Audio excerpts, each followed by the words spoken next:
Hello, and welcome to our mentorship competency profile.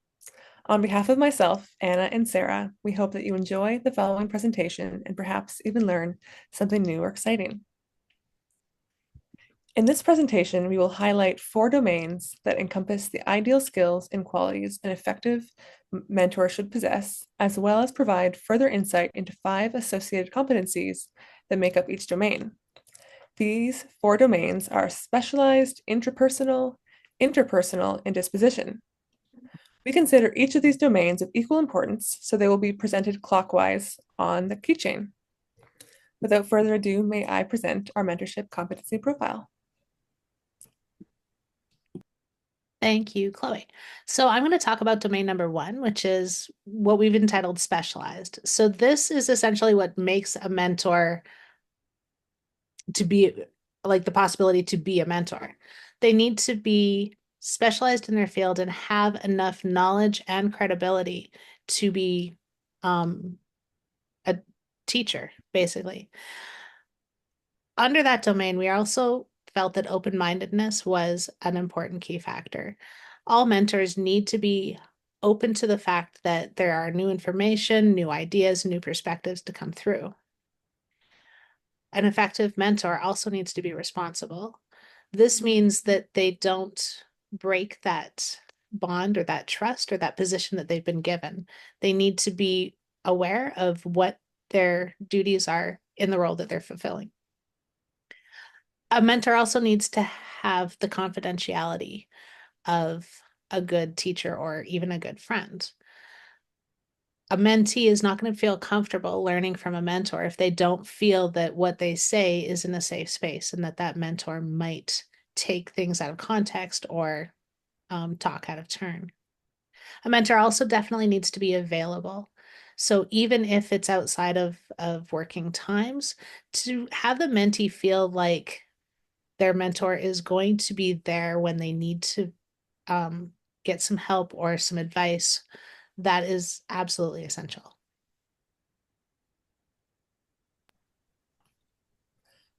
Our next domain is the intrapersonal skill set. This skill set refers to an individual's self-perception and understanding and how it is reflected in their behavior and communication with those around them. Because mentoring is an unselfish process, as Abayomi et al. States, it is vital that a mentor has a strong and established interpersonal skill set to navigate and develop healthy mentorship relationships. A mentor with advanced interpersonal skills will not only reduce the likelihood of being an ineffective or harmful mentor, but will also increase their own personal growth in the process. Mentoring is not only an unselfish process, but is also intrinsically motivated, prompting further emphasis for a healthy intrapersonal foundation to be established before active mentorships begin. Jumping into the 5 competencies that make up the interpersonal domain, let's start with discernment. Discernment is the ability to understand, dissect, and engage with individuals who come from complex environments such as emotional dysregulation or trauma. They innately know when to listen, when to motivate, and when to challenge their mentees. Motivating is a competency that includes the ability to create a climate in which people want to do their best. They are empowering and, regardless of position, make their mentees feel valued and important. Overall, they're just someone that people really look forward to being around and interacting with. Flexibility refers to not being stuck on one way of thinking. They don't operate on a my way or the highway mindset and are open to live feedback to actively revise approach to provide a greater personalized experience for the mentee. Ethical adheres to a set of core values and beliefs, regardless of who is watching during the bad and the good times. They act in line with those values and are consistent. They reward the right values and disapprove of others and practice what he or she preaches. So they're not just presenting one thing and then upon closed doors are acting in an entirely different way. They are standardized and consistent. Lastly, self-regulation adheres to regular personal introspection and as well as self-monitoring. They challenge their own mindset, beliefs, and communications regularly to allow for continuous growth and learning that will directly benefit both themselves and those around them. I'm going to speak to domain number 3, which is interpersonal skills.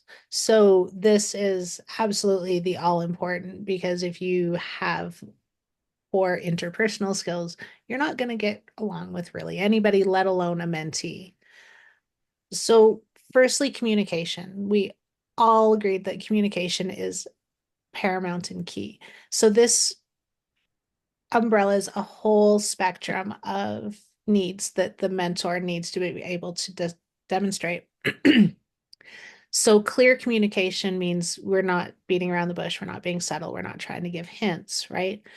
That is definitely a good starting point, because that's going to develop the relationship of trust where the mentee doesn't feel like there's things being left unsaid. They have to guess what their mentor is actually thinking.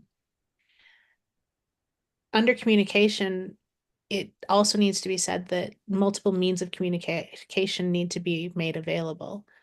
A mentor has to be offering in-person communication. Even the voice and the face makes a huge difference. Also through emails, and at the same time keeping a professional um, barrier. So it's not just like best friends, right? The next interpersonal skill that we felt was super important was that that mentor is approachable. So this speaks to how a mentor carries themselves. If they act like they are better than or smarter than or gives off any sort of intimidating vibes, a mentee is not going to be feeling comfortable enough to go to the mentor and ask questions. They'll probably feel a lot more embarrassed and not want to, you know, um, admit that they might have questions. We put intuitive into our main 5 interpersonal skills. A good mentor that can relate to their mentees can sense when their mentees are feeling off. Okay. And this intuition absolutely separates like good mentors from amazing mentors, because being around people and being able to find those cues and see those cues when the mentee says, yes, I definitely understand what's happening, but there's those, few eye twitches or looking away where it's like, okay, well, let's just go back just in case. The intuition also allows the mentor to approach the mentee in a way that will best suit the situation or the mentee's needs. So if the mentee responds best to direct communication, right? Here it is, this is what we're doing, then the mentor can accommodate to that. Whereas if a mentee might be a little bit more self-conscious and needs a little bit more of a caring approach, then the mentor can address that with the mentee. That intuition then feeds straight into being empathetic. So a good mentor will understand that not only their experience when they were a mentee, because all good mentors had to start somewhere, they also understand that just because that was their experience in that situation, everybody is different. So their mentee might not react or feel the same way they did, but it does still give them a little bit of insight. Conflict management is absolutely key for a mentor. So it does happen when people are teaching, especially in a specialized field, especially when there's lots of new information coming out, that there's going to be some conflicts.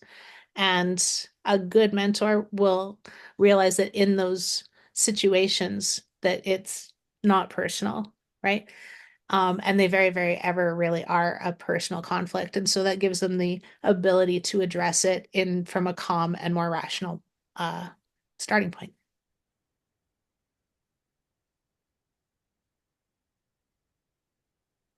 All right, so I'm going to speak to our final domain, which is disposition. So disposition of the individual, disposition toward teaching, and there's a lot of overlap, or some overlap, I should say, with some of the previous competencies we mentioned in the other domains. So starting with the teaching disposition, we know that having a disposition to teaching is really important for mentoring and success of the mentee. So in our readings, we've come across quotes that say quality mentors need to possess strong teaching skills. So we know that being technically savvy and specialized isn't enough to make you a good mentor.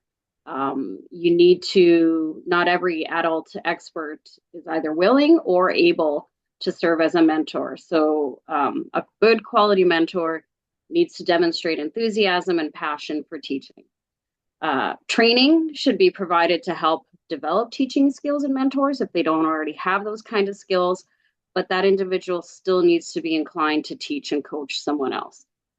The second competency within disposition, domain number 4, is being positive. So a good mentor should maintain a positive attitude and demonstrate enthusiasm and passion. So toward their job in general, and as well as toward being a mentor in and of itself. So evidence suggests that a mentor's mindset significantly impacts learning. So anecdotally, where I work, I hear this all the time from folks who are completing apprenticeship style mentorships. It is very obvious to our mentees going through the program when their mentor is negative, doesn't have passion for the work, they try to avoid work, and it really results in our mentees feeling less prepared at the end of the training that they're completing. The third skill within disposition is being thoughtful and creative. So similar to some of the other competencies that were spoken about in the other slides, mentors need to be able to observe performance and be sensitive to the needs of the mentee. They basically need to be able to sit back and realize when support and interventions are required. And they need to be willing to identify potential problems and then look at ways to help develop and support the mentee. So this might require some out-of-the-box thinking and approaches. We know that one size doesn't fit all, and solutions need to be tailored to the mentee. This is, in terms of a mentorship, an ideal environment to come up with an effective activity. You're essentially doing one-on-one teaching. So appropriate training of mentors will help with this, and possibly even, if you can, establishing a community of practice as well, so that mentors can develop a deep toolbox of strategies and approaches that they can use with their mentees. Growth mindset is also important for a good mentor. They should recognize that learning never ends for themselves, and there's always a need for constant self-development. They should be committed to and always continuously working toward improving themselves professionally and looking for ways to strengthen and compensate for their own limitations and weaknesses, or whatever they perceive those to be. So this not only benefits the mentor, but it also benefits the mentee, because it establishes in them and models for them being a reflective practitioner. So when the mentee sees their mentor self-assess and look at, okay, how could I have done this better? That develops that reflection in the mentee, as well as that lifelong learning and growth mindset. And the final competency under disposition is engaged. So a quality mentor needs to be engaged. They need to be engaged in their professional role, and they need to be engaged as a mentor. So this means being present, attentive, modeling tasks and actions and behaviors. And they also need to be present and attentive when they're observing their mentees. It's not just go off and do your own thing. I'm actually here watching and making sure that, if you need some help, I'm there to help you. You're not just going to be left on your own. So not only will this help mentees become proficient at the skills they're learning, but it helps them develop good positive attitudes and dispositions. So we know that mentors play a crucial role in the development of their mentees' professional disposition as well. So on our next slide, we took the opportunity to highlight an example that's actually recently happened in my workplace, and it kind of aligned really perfectly with this assignment, because it's we're calling it a tale of two mentors. So we have one mentee who was exposed to two different mentors. And a little bit of a backstory is I work for a municipal law enforcement agency. We have a 3-phase essentially approach to our training. We have academic training. Folks move then on to field training that they need to complete, and then they come back for a little bit more training, and then they graduate. So this particular mentee was delayed finishing her academic training by a couple weeks, because she was a little bit wasn't able to demonstrate the basic proficiency for a skill set that we call officer safety. So this is execution of physical skills, decision making, assessment of situations, those kinds of things. So nothing egregious was there. She just needed to be a little bit more proficient before we could let her out into the big world out there with the field trainer. Before we do that, we need to give the field trainer a reason why their person isn't coming on time along with everyone else. So we made the field trainer aware of this, and they knew that this person was going to be delayed, but they were coming. So our field training program is split into 8-week blocks, so 16 weeks altogether. And it's regimented so that it can be consistent and objective. So folks are being assessed on a set of criteria in 7 different categories, and they get assessed daily from 1 to 5. The expected scores for someone starting field training are 2s, and we're hoping folks get to 3s essentially at some point, sooner rather than later within their field training. If anybody gets assigned a score that's basically not a 3, we ask the mentor to give us some detail why that person is not achieving expectations or why they are in fact exceeding expectations. So just to give a little bit of structure around that. So in this particular instance, our mentee started field training a little bit late, and we were finding pretty consistently, starting at the outset and then carrying on, she was getting consistently low scores. There was not a lot of detail that was submitted by the mentor, and so we were a little bit lost in terms of what the problems were. We weren't being approached with looking at what some potential ideas and solutions might be. Toward the end of the 8 weeks of field training, the mentor approached the training division and basically produced a separate document recommending dismissal for this individual. So that took some reflection, and it definitely didn't follow the process that was outlined, so it made it a little bit difficult. The decision was made that this mentee should progress on to the next phase of field training with someone new, fresh set of eyes, and let's see if this is actually an issue with the mentee, or maybe it was just a mismatch of mentor and mentee. In her next phase, this individual was paired up with a mentor who came up with some very creative ideas to help develop her in the areas that were perceived as areas of weakness. So for example, navigation was a challenge. So her mentor set up some fake, essentially, calls where she would be dispatched and folks on the shift would participate and help her develop her sense of direction and become familiar with the area of the city. So really kind of in the whole scheme of things, nothing too complicated, but maybe not something that comes to mind for everyone. So it turns out her scores improved, and now she's meeting standards. Everyone graduated last week. She graduated along with the group and is coming back for an extra 2 weeks of field training, just because we want to give everyone the same amount of training before they hit the road. So in the next slide, we look at applying the competencies and the domains that we presented in our profile here to this particular situation. So we see that when we compare the first mentor and the second mentor, there's some pretty stark differences. So both were skilled and specialized. Absolutely. They're experts in their fields. They're very proficient at what they do. So they both receive a check mark there. And then things start to diverge. So in terms of the intrapersonal domain, the first mentor definitely lacked a positive discernment. He was very negative. We found out sort of after the fact that everyone on the shift was talking about this poor mentee, and even folks outside of the shift. So there was definitely a reputation going around, and folks were talking about it. So that's unfortunate from that perspective. So he definitely demonstrated a lack of organization. He didn't complete the documentation properly, and instead he ended up creating his own report. And he definitely lacked ethics and confidentiality. So from what we can glean, he definitely wasn't creating a motivating environment for this mentee. In terms of interpersonal, which is communication, listening, understanding, conflict management, there were a few things that the first mentor did that demonstrated any of these kinds of skills. He did, however, clearly demonstrate a lack of support and empathy, patience, and conflict management. The final domain in terms of disposition, the first mentor has verbally expressed that he actually wants to become an instructor at our training division, but he clearly demonstrated a lack of teaching disposition. Like he really didn't do anything to help this individual develop in areas of weakness.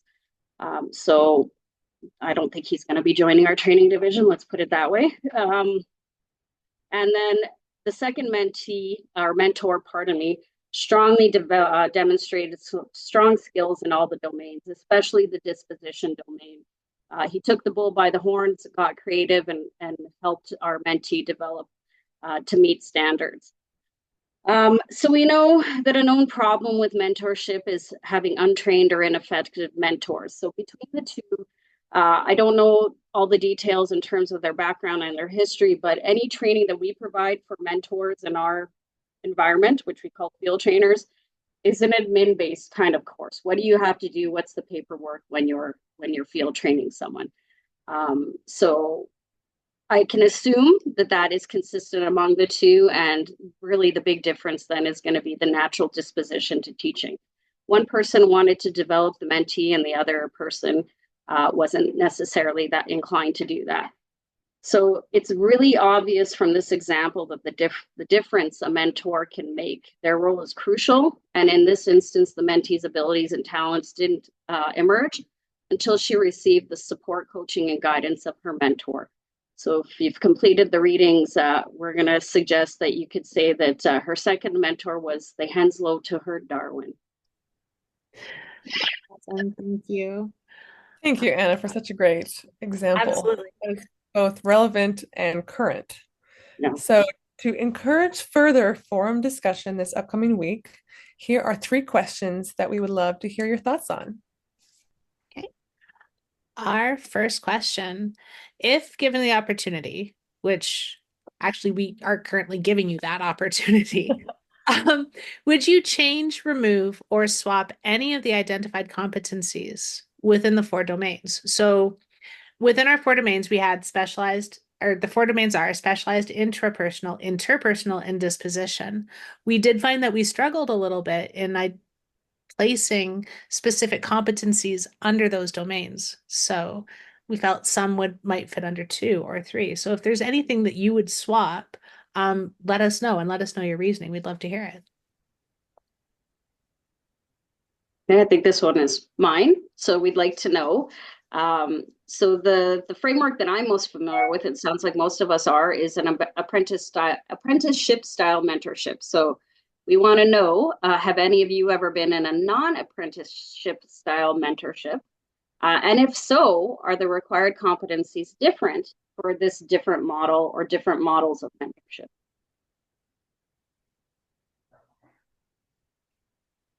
And last but not least, the third question is, if one of the 4 domains were missing, which one would be most harmful in its absence? Does a mentor need to be specialized to be effective? Do they need to have the interpersonal skills or the self-regulation found in intrapersonal skills? I have my own beliefs, but I will share them at the end of the forums to not prevent or dismiss any of your opinions.